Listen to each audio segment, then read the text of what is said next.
What was special about the Book of the Dead was that in contrast to the prior pyramid texts and coffin texts, any Egyptian person could use it, and it could act as a sort of roadmap or an instruction manual, and that would allow the average Egyptian to find a way into paradise, which was totally unheard of. So before we dive into the actual judgment of the deceased soul, there are a few different deities that we have to be familiar with. The first of these deities is Anubis. Now, Anubis was the jackal-headed god. He was the patron deity of embalming, and he was the guardian of the deceased as they passed from their mortal life into the afterlife. Next, we should be familiar with Maat, who was more of a concept than an actual being, but she was the physical manifestation of truth, honesty, order, and lawfulness in ancient Egypt. She's often portrayed as a woman with a feather on her head, or as simply the feather of truth.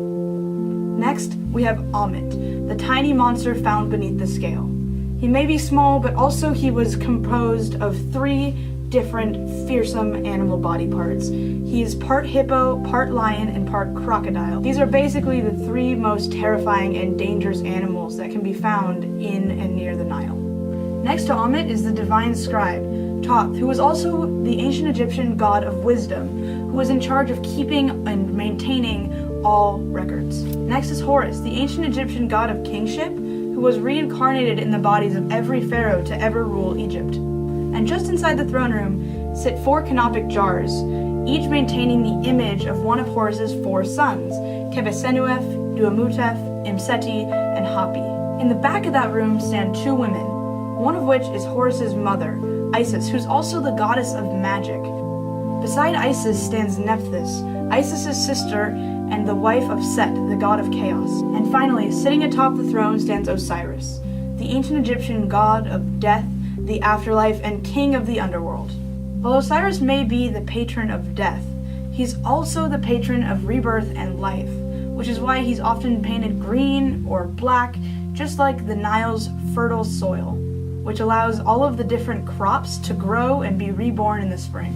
Now let's talk about the actual judgment of a deceased person's soul in ancient Egypt. So ancient Egyptian paintings were actually read much like comic books. They were continuous narrative, read from left to right, and they had the same characters repeated in various different scenes.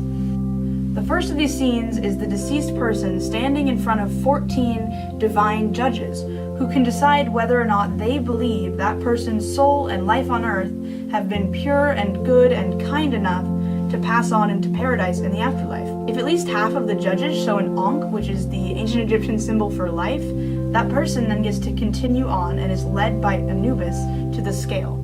The deceased heart is placed on one side of the scale, while the feather of truth is placed on the other, and Maat, who sits atop the scale, decides whether she believes the person has lived an honest, good, truthful life.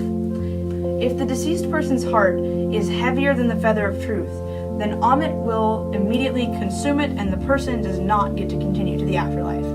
However, if the person's heart is in fact lighter than the feather of truth, the deceased is then led by Horus, past Thoth, into the throne room, where that person will be judged by Osiris. Osiris has the final say. He gets to decide, ultimately, if the deceased person should go on to paradise or if that soul should end up in simple oblivion. Thank you so much. I hope you have a beautiful day. If you have any questions, I'm putting my email in the description of this video, and I'd love to talk with you.